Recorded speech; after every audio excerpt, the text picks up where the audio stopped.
Hello everyone, welcome to learning science. आज हम Poynting vector के बारे में पढ़ेंगे, लेकिन उससे पहले जो एनर्जी डेंसिटी होता है इलेक्ट्रोमैग्नेटिक फील्ड में, उसको हम देखेंगे। ठीक है, ये बहुत ही छोटा सा टॉपिक है। तो सबसे पहले जो एनर्जी डेंसिटी होता है इलेक्ट्रिक फील्ड में, U सब्सक्रिप्ट E, वो जो है बराबर होता है 1/2 एप्सिलॉन नॉट E स्क्वायर के। और जो एनर्जी डेंसिटी होता है मैग्नेटिक फील्ड में, वो बराबर होता है B²/2 म्यू नॉट के। इलेक्ट्रोमैग्नेटिक फील्ड में इलेक्ट्रिक फील्ड और मैग्नेटिक फील्ड दोनों प्रेजेंट होगा। तो जो इलेक्ट्रोमैग्नेटिक फील्ड है उसका एनर्जी डेंसिटी जो है UE प्लस UB के बराबर होगा। जो एनर्जी डेंसिटी है इलेक्ट्रिक फील्ड में प्लस जो एनर्जी डेंसिटी है मैग्नेटिक फील्ड में, उसके सम के बराबर होगा। तो हम लिखेंगे यहाँ पर U is equal to UE plus UB।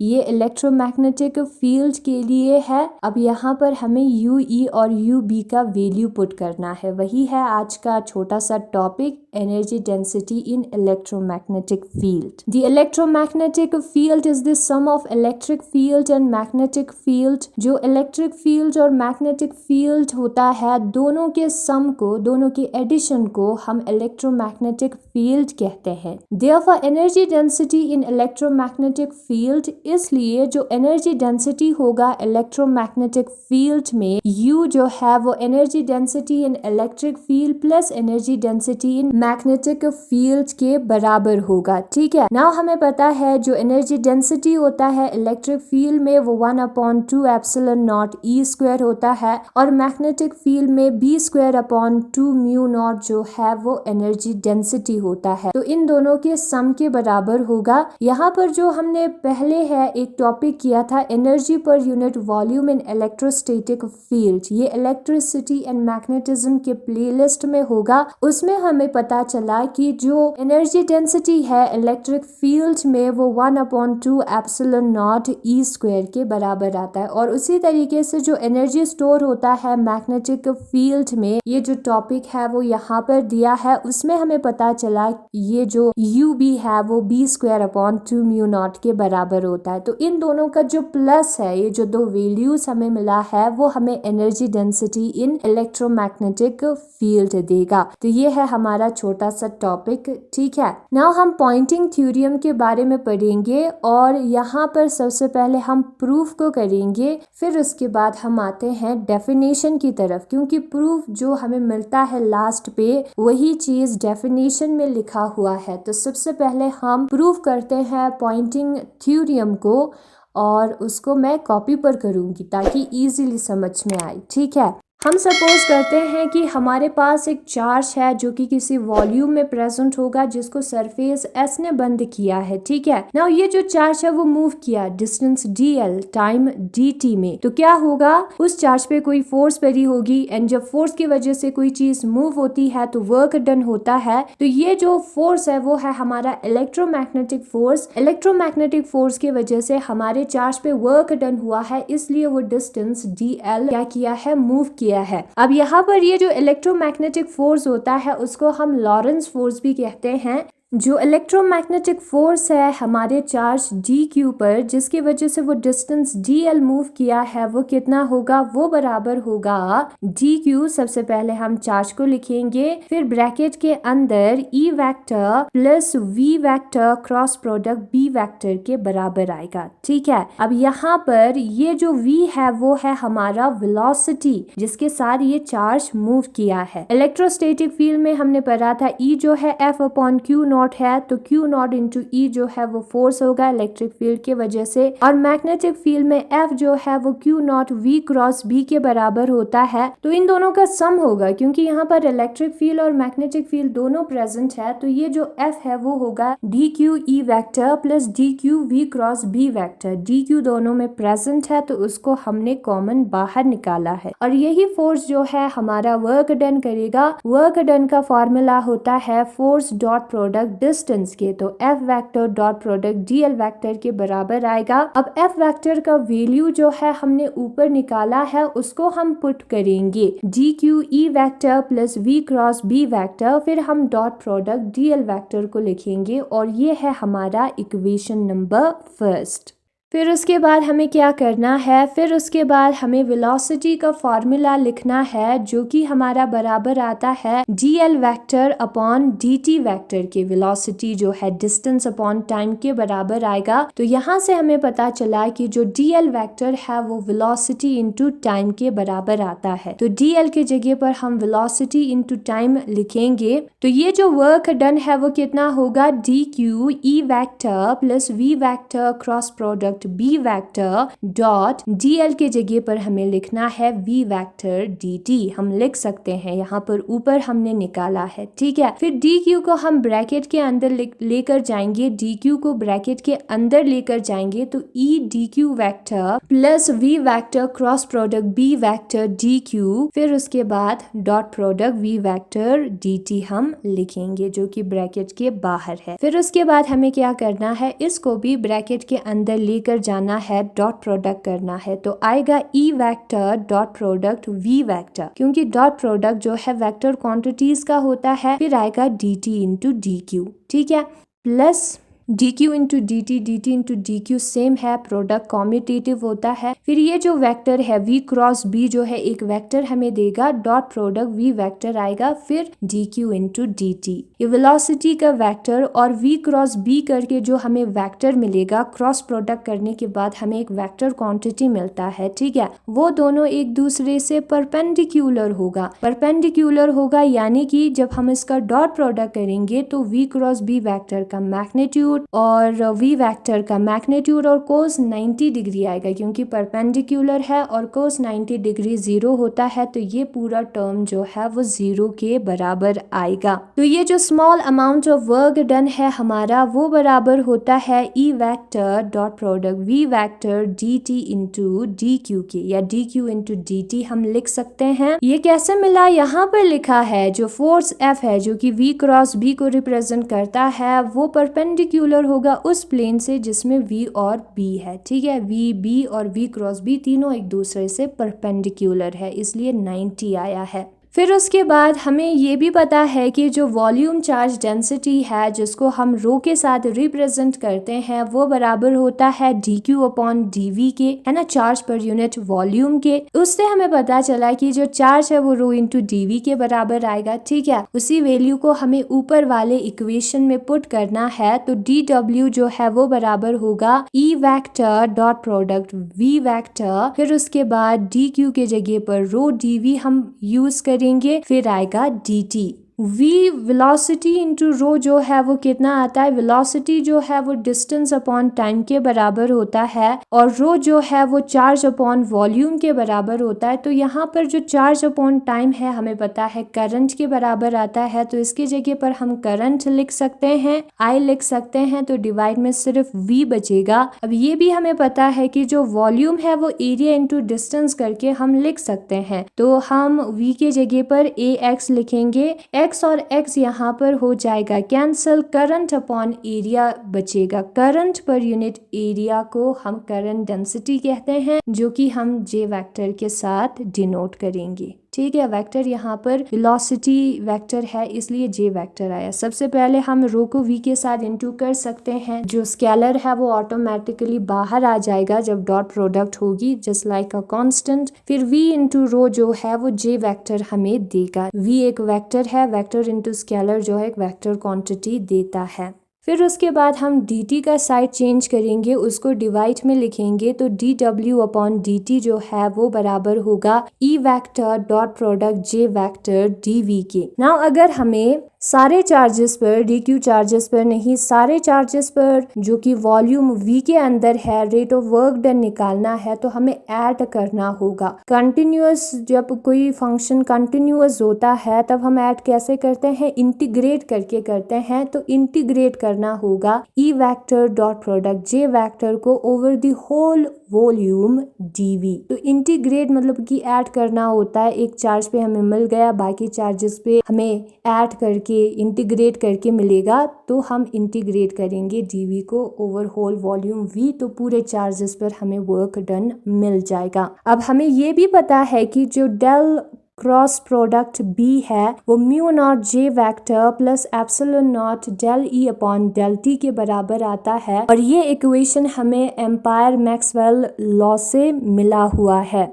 फिर उसके बाद हम म्यू नॉट का साइड चेंज करेंगे, तो 1 अपॉन म्यू नॉट जो है del operator cross product B J vector plus epsilon naught del E vector upon del T के बराबर आएगा। फिर उसके बाद हम क्या करेंगे, ये जो epsilon naught del E upon del T है उसका साइड चेंज करेंगे, तो वो नेगेटिव बन जाएगा। ठीक है, उसको लेकर जाएंगे लेफ्ट हैंड साइड पे, तो हमें मिलेगा 1 upon mu naught del operator cross product B negative of epsilon naught del E vector upon del T। E dot J हमें चाहिए, तो दोनों साइड को हम E वेक्टर के साथ डॉट प्रोडक्ट करेंगे ऊपर वाले इक्वेशन में, तो E डॉट J वेक्टर जो है 1 अपॉन म्यू नॉट, फिर हम लिखेंगे E vector dot product del operator cross product B vector जो कि एक वेक्टर होगा, माइनस एप्सिलॉन नॉट जो कि कांस्टेंट है, फिर E vector dot product del E vector upon del T। फिर उसके बाद हमें क्या करना है, फिर उसके बाद हमें जो है using vector identity, vector identity है एक वेक्टर फॉर्मूला है, उसको यूज करना है। वो फॉर्मूला है ए वेक्टर क्रॉस प्रोडक्ट बी का डाइवर्जेंस जो है यानी कि डेल ऑपरेटर के साथ डॉट प्रोडक्ट, वो बराबर होता है B vector dot product divergence curl of A vector फिर minus A vector dot product curl of B vector. ठीक है, ए वेक्टर का कर्ल निकालना है और उसके बाद बी से उसको डॉट प्रोडक्ट करना है, बी वेक्टर का कर्ल निकालना है, ए से उसको डॉट प्रोडक्ट करना है, बीच में आएगा माइनस, माइनस आया है तो ऑर्डर मैटर करेगा। ठीक है, फिर उसके बाद हम क्या करेंगे, ये जो टर्म है जो कि हमारे ऊपर भी दिया है उसका साइड चेंज करेंगे, और ये जो बी वाला टर्म है वो सेम आएगा, इसको इस साइड लेकर आएंगे तो नेगेटिव बन जाएगा, तो आएगा del operator A vector cross product B vector. यही फॉर्मूला हमें ऊपर यूज करना है। अब यहाँ पर क्या डिफरेंस होगा, ए की जगह पर हमें ई यूज करना होगा। ठीक है, तो यहाँ पर हम यूज करेंगे तो आएगा B vector dot product del operator cross product E, A की जगह पर ई वेक्टर यूज करना है, बाकी सारी चीजें सेम होगी। Negative of del operator cross product E vector cross product B vector हमें मिलेगा। फिर नेक्स्ट टर्म हम लिखेंगे epsilon naught del E upon del T negative of. अब यहाँ पर ये जो कर्ल होता है ई वेक्टर का वो negative of del B upon del T होता है, ये हमें फैराडेज लॉ से मिला है। It is Faraday's law in differential form, तो उसी को हम लिखेंगे यहाँ पर डेल क्रॉस ई वेक्टर के जगह पर negative of del B vector upon del T, बाकी सारी चीजें सेम होगी। ठीक है, तो यहाँ पर मैं लिख देती हूँ डेल क्रॉस ई वेक्टर के जगह पर negative of del B upon del T. फिर उसके बाद हमें क्या करना है, फिर उसके बाद 1 अपॉन म्यू नॉट को हमने ब्रैकेट के अंदर लिया है और नेगेटिव को बाहर लिखा है, ऐसे हम लिख सकते हैं, और यहाँ पर भी negative of 1 upon mu naught del operator dot product E cross B vector minus epsilon naught E dot product del E upon del T आएगा। फिर उसके बाद हमें क्या करना है, फिर उसके बाद हमें जो है 2 से इनटू और डिवाइड दोनों करना है, कैंसिल हो जाएगा, ऐसा हम कर सकते हैं। ठीक है, और इससे हमें एक फॉर्मूला मिलता है, इसलिए हम कर रहे हैं। ये जो 1 upon mu naught del operator cross product E cross B है वहां पर नहीं, जहां पर del E upon del T है, del B upon del T है। ठीक है, आगे उनके वेक्टर के साथ डॉट प्रोडक्ट है वहां पर, तो यहाँ पर भी एप्सिलॉन नॉट अपॉन 2 और ऊपर 2 E vector dot product del E upon del T हमें लिखना है। अगर हम दो ई वेक्टर का डॉट प्रोडक्ट करके उसका डिफरेंशिएशन करें विद रिस्पेक्ट टू टी तो हमें क्या मिलेगा? सबसे पहले हमें डॉट प्रोडक्ट करना है। ये दोनों वेक्टर ई वेक्टर है तो एक ही डायरेक्शन में होंगे, तो सबसे पहले हम मैग्नीट्यूड को लिखेंगे दोनों के, फिर कोस 0 डिग्री आएगा क्योंकि दोनों वेक्टर एक ही डायरेक्शन में होगी, ठीक है। और कोस 0 डिग्री जो है वो 1 होता है, तो ई का स्क्वायर इंटू 1 आएगा, जो कि हम नहीं लिखेंगे तो भी चलेगा, तो आएगा del E square upon del T. और ये जो है यहाँ पर हम u इंटू वी वाला फॉर्मूला भी यूज करते हैं। दो वेक्टर के प्रोडक्ट का डिफरेंशिएशन जो नॉर्मल डिफरेंशिएशन में u इंटू वी है ना, वैसा सेम ही है। सबसे पहले हम एक वैल्यू को बाहर निकालेंगे, dot product del E upon del T लिखेंगे, फिर प्लस दूसरे वैल्यू को बाहर निकालना है, dot product del E upon del T हमें लिखना है। अब इसका मतलब क्या हो गया? 2 times E vector dot product del E upon del T हुआ ना, यहाँ पर 2 बार है। और ये जो टर्म है वो यही है,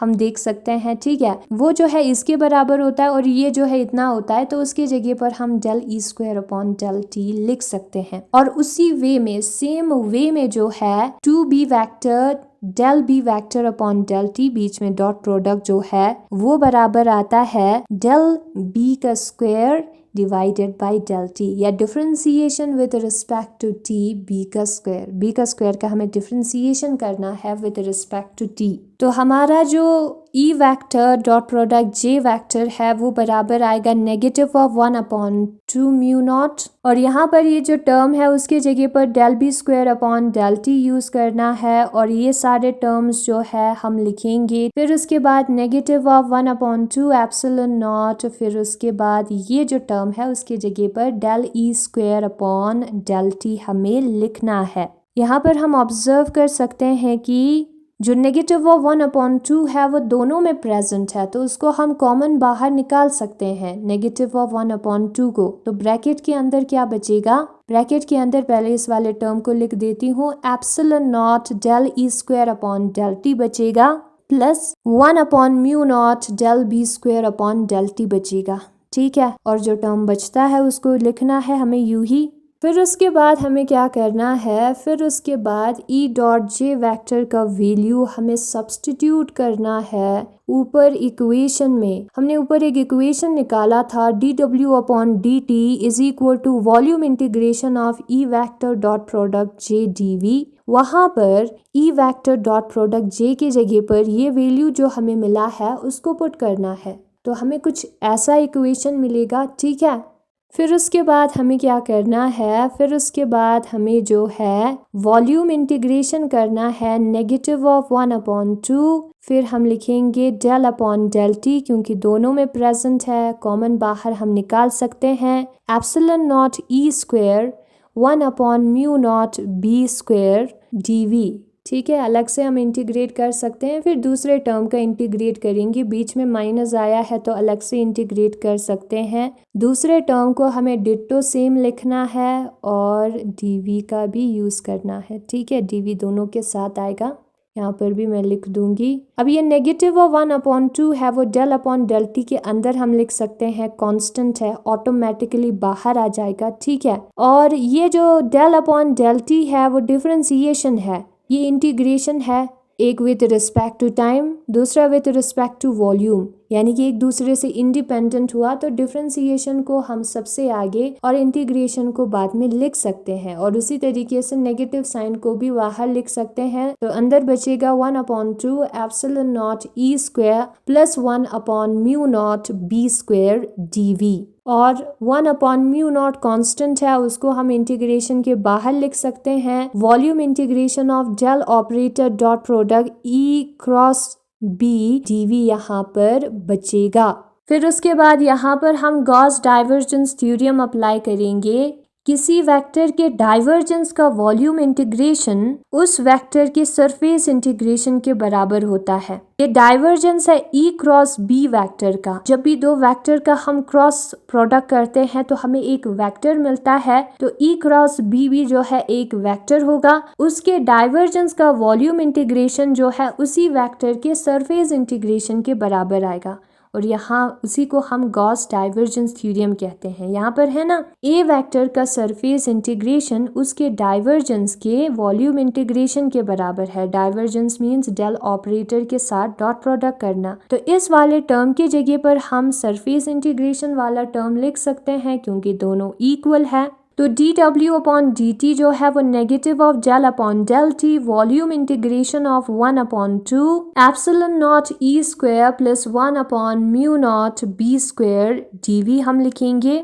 फिर negative of 1 mu naught volume integration के जगह पर हम ये वाला वैल्यू लिखेंगे जो कि हमें गॉस डाइवर्जेंस थ्योरम से मिला था, surface integration of E vector cross product B vector dot ds।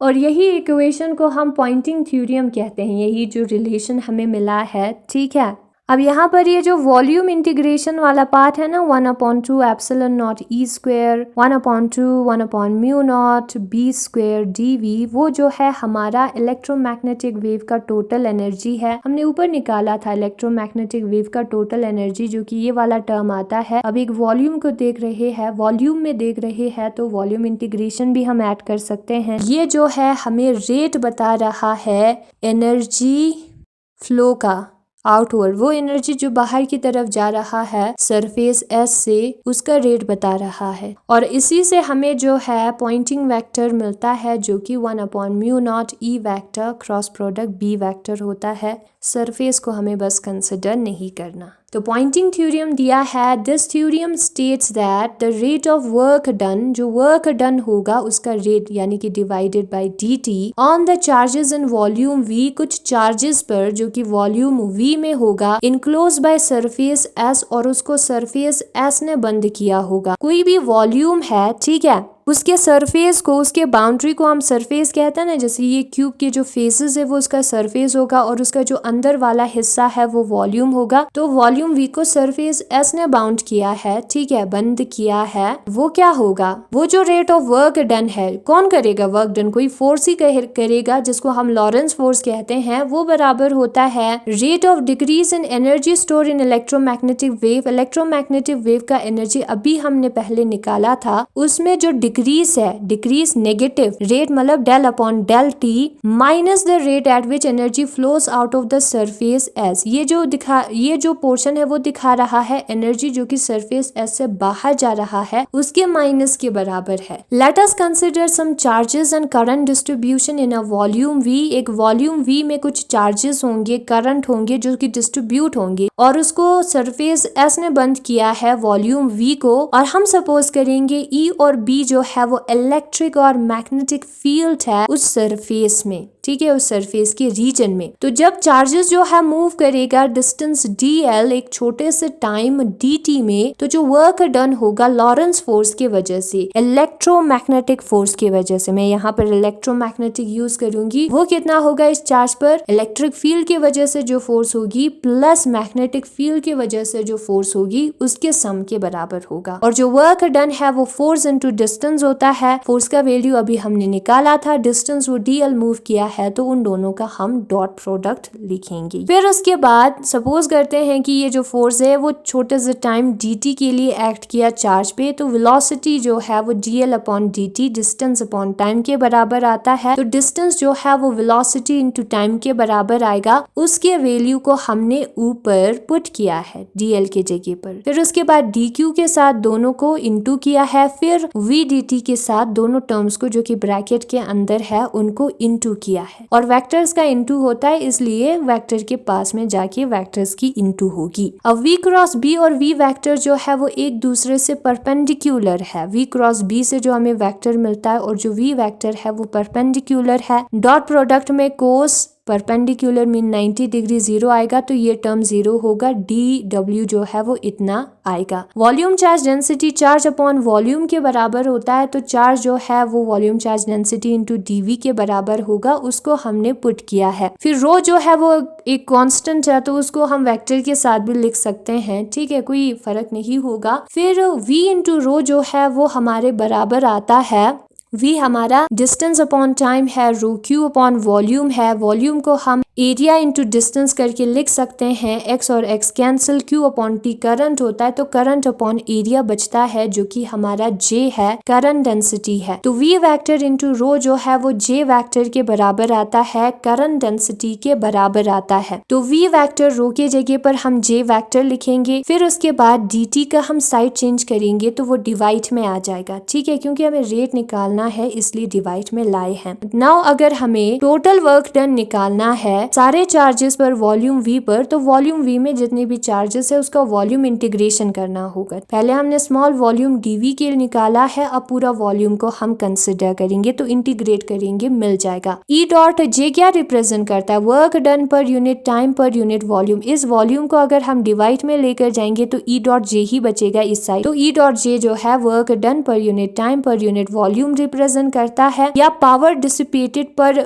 Unit volume. Work upon time को हम पावर भी कहते हैं, तो power divided by volume represent करता है, ठीक है। और जो बी वेक्टर की वजह से वर्क डन है वो 0 होता है। हाउएवर डेल क्रॉस बी जो है वो इतना आता है, ये हमने मैक्सवेल एम्पायर लॉ से लिया है ये रिलेशन। फिर म्यू नॉट का हमने साइड चेंज किया, फिर epsilon naught del E upon del t का साइड चेंज किया, फिर दोनों साइड को ई वेक्टर के साथ हमने डॉट प्रोडक्ट किया, क्योंकि इक्वेशन नंबर 2 में ई डॉट जे वेक्टर है तो हमें इक्वेशन नंबर 3 मिल गया। फिर उसके बाद ये जो फॉर्मूला है उसको हमने आगे पीछे किया और उस फॉर्मूले को हमने E vector dot product del cross B में यूज किया, और बाकी सारी चीजें सेम है। अब फैराडेज लॉ के मुताबिक डेल क्रॉस ई जो है वो negative of del B upon del t के बराबर आता है, तो उसी को हम यहाँ पर लिखेंगे। फिर उसके बाद हमें क्या करना है, ई वेक्टर डॉट प्रोडक्ट जे वेक्टर का वैल्यू लिखना है। जो पहले हमें मिला है उसी को लिखा है, नेगेटिव साइन को बाहर लिखा है, बाकी सारी चीज सेम है। फिर उसके बाद हम क्या करेंगे, ये जो पोर्शन है उसको लास्ट पे लिखा है, 2 से इंटू और डिवाइड दोनों करेंगे उन टर्म्स में जिसमें B dot del B upon del T या E dot del E upon del T वाले टर्म्स है। उसको लिखने के बाद हमें ये पता चलता है कि E vector dot product E vector का differentiation with respect to T जो है उसको हम ऐसे लिख सकते हैं, u into V formula same है, ठीक है, भले ही वेक्टर हो, उसको जैसे हम डिफरेंशिएट करते हैं वैसे सेम डिफरेंशिएट किया है, और इसका मतलब हुआ 2e vector dot del E upon del t. उसी तरीके से ये वाला टर्म इतना आएगा, तो यहाँ पर इसके जगह पर हम e vector dot E B vector dot B उस वाले वैल्यू को पुट करेंगे। फिर उसके बाद हमें पता है B vector dot B B square होता है, E vector dot E square होता है, को 0 डिग्री आएगा क्योंकि दोनों एक ही डायरेक्शन में होगा, ठीक है। तो ये वैल्यू हमें मिला। अब हम इस वैल्यू को इक्वेशन नंबर 2 में पुट करेंगे, तो जो वॉल्यूम इंटीग्रेशन के बीच में टर्म है वहां पर पुट करेंगे। अब यहाँ पर हम देख सकते हैं डेल अपॉन डेल टी दोनों में प्रेजेंट है, तो उसको हम कॉमन बाहर निकाल सकते हैं। एप्सिलॉन नॉट म्यू नॉट तो कांस्टेंट है, ठीक है। Negative of del upon del t को बाहर लिखेंगे, सबसे बाहर, क्योंकि वो वॉल्यूम इंटीग्रेशन पर भी डिपेंड नहीं होता, differentiation with respect to time हो रहा है। बाकी सारी चीजें जो बचती है उसको ब्रैकेट के अंदर लिखना है। 1 अपॉन म्यू नॉट को भी हमने बाहर निकाला है क्योंकि वो कांस्टेंट है। फिर उसके बाद हम गॉस डाइवर्जेंस थ्योरम अप्लाई करेंगे इस वाले वैल्यू पर,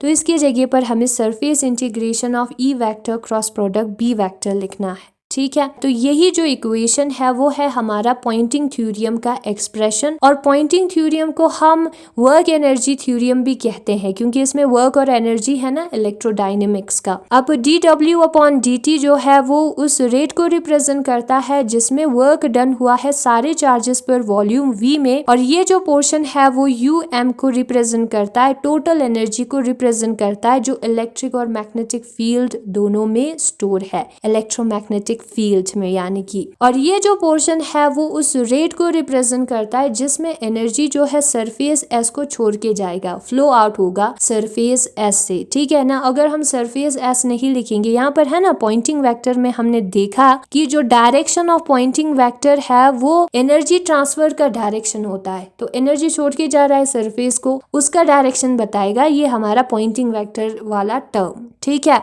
ये जो रेट ऑफ एनर्जी है उसको रिप्रेजेंट करता करता है ना पॉइंटिंग वेक्टर, तो ये जो पोर्शन है वो रेट को इसलिए रिप्रेजेंट कर रहा है, ठीक है। और ये जो पोर्शन है विदाउट सरफेस वो हमें बता रहा है amount of energy flow per unit time per unit area. ये भी हमने पॉइंटिंग वेक्टर में निकाला था, energy per unit time per unit area कैसे आता है उसको रिप्रेजेंट करता है और उसी को हम पॉइंटिंग वेक्टर कहते हैं। तो यही रिलेशन हमें निकालना था पॉइंटिंग थ्योरम में।